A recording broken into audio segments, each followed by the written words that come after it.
कभी सोचा है कि दुनिया में जो बड़े बड़े युद्ध हो रहे हैं उनका किसी दूर दराज के गांव में जलने वाले चूल्हे से क्या कोई कनेक्शन हो सकता है?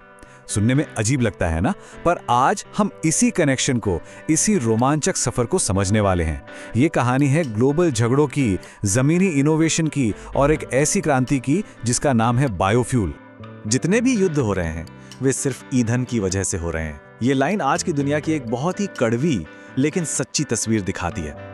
आप चाहे रूस यूक्रेन के संघर्ष को देख लीजिए या फिर मिडिल ईस्ट में जो तनाव हमेशा बना रहता है, इन सब के केंद्र में, मतलब एकदम जड़ में एक ही चीज है, एनर्जी पर यानी ईंधन पर कंट्रोल करने की जबरदस्त होड़।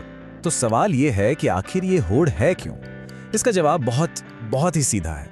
आज की दुनिया का पावर इक्वेशन कुछ ऐसा है कि जिसके हाथ में फ्यूल का कंट्रोल है वही ग्लोबल सुपर पावर है। बस यही वो एक समीकरण है जो पूरी दुनिया में देशों की पॉलिटिक्स और उनके टकराव की वजह बन रहा है। और ये जो समस्या है ना, ये एशियाई देशों के लिए तो और भी बड़ी है। जरा इन आंकड़ों पर गौर कीजिए। दुनिया की 60% आबादी एशिया में है और ये आबादी दुनिया का 45% फ्यूल इस्तेमाल करती है। लेकिन जब बात प्रोडक्शन की आती है तो हम बनाते हैं सिर्फ 15%। मतलब इतनी बड़ी आबादी, इतनी ज्यादा खपत और इतना कम उत्पादन।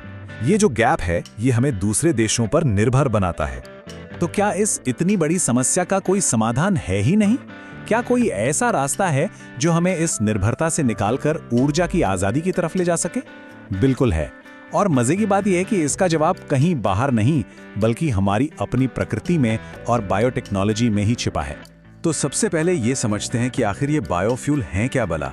देखिए, एकदम सीधे सरल शब्दों में कहें तो ये वो फ्यूल हैं जो ऑर्गेनिक यानी जैविक चीज़ों से बनते हैं, जैसे कि पौधे, शैवाल और यहाँ तक कि हमारे किचन से निकलने वाला कचरा भी। इन्हें बनाने में बैक्टीरिया और यीस्ट जैसे छोटे छोटे जीव हमारी मदद करते हैं। तो ये एक तरह से फॉसिल फ्यूल का रिन्यूएबल यानी कभी ना खत्म होने वाला और इको फ्रेंडली विकल्प है। अच्छा, बायोफ्यूल कोई एक चीज़ नहीं है, ये तो एक पूरा परिवार है और इस परिवार के हर सदस्य की अपनी अपनी एक खासियत है। तो चलिए जरा इस परिवार के कुछ खास मेंबर से मिलते हैं और समझते हैं कि ये क्या क्या कर सकते हैं। तो इस परिवार के कुछ मुख्य सदस्य हैं। बायो एथेनॉल, जो गन्ने और मक्के जैसी चीजों से बनता है और पेट्रोल में मिलाया जाता है। फिर आता है बायोडीजल, जो हमारे घरों में इस्तेमाल हो चुके कुकिंग ऑयल से भी बन सकता है और डीजल गाड़ियों में काम आता है।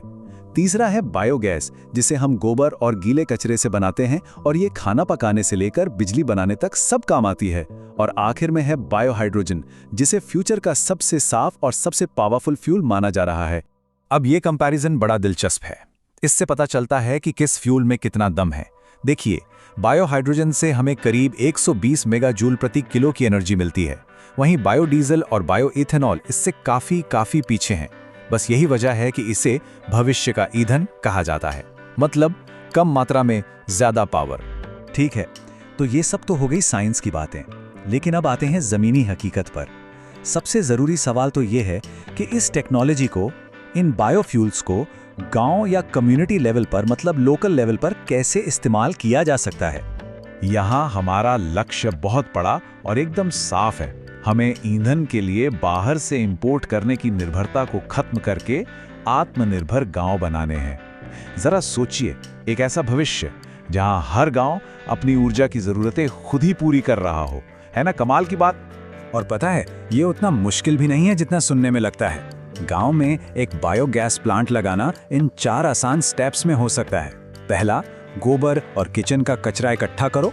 दूसरा, उसे एक डाइजेस्टेड टैंक में डाल दो। तीसरा, बैक्टीरिया अपना काम शुरू कर देंगे और मीथेन गैस बनाएंगे। और चौथा, बस गैस तैयार है, खाना पकाने के लिए भी और बिजली बनाने के लिए भी। कितना सिंपल है। और इसकी लागत कितनी है? एक घर या एक छोटी कम्युनिटी के लिए एक छोटे बायोगैस प्लांट को लगाने का शुरुआती खर्चा लगभग 35,000 रुपए आता है। ये एक ऐसा इन्वेस्टमेंट है जो इसे बहुत से लोगों की पहुंच में ले आता है। और इसके फायदे? अरे फायदे तो इतने हैं कि गांव की पूरी तस्वीर ही बदल सकती है। महंगे एलपीजी सिलेंडर पर निर्भरता कम हो जाती है। खेतों के लिए मुफ्त में बेहतरीन ऑर्गेनिक खाद मिलती है।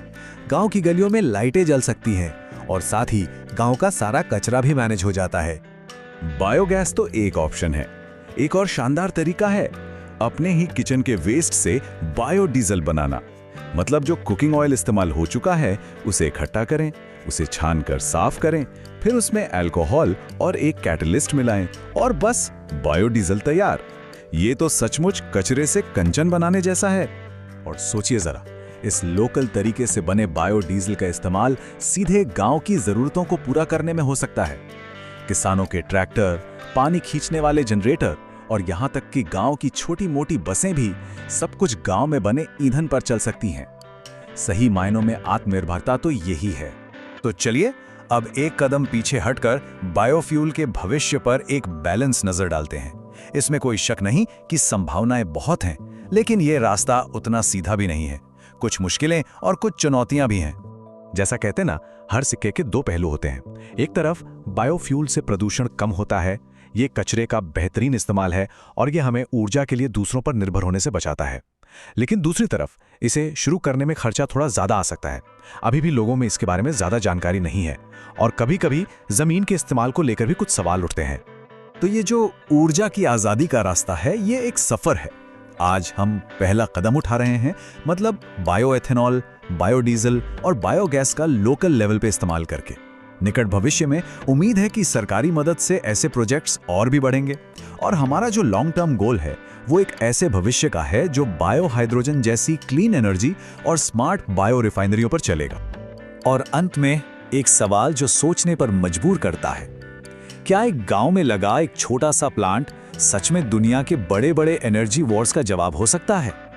इसका जवाब शायद इस बात में छिपा है कि हम और आप मिलकर इन छोटे-छोटे लोकल समाधानों की बड़ी ताकत को कितना पहचानते हैं और कितना अपनाते हैं।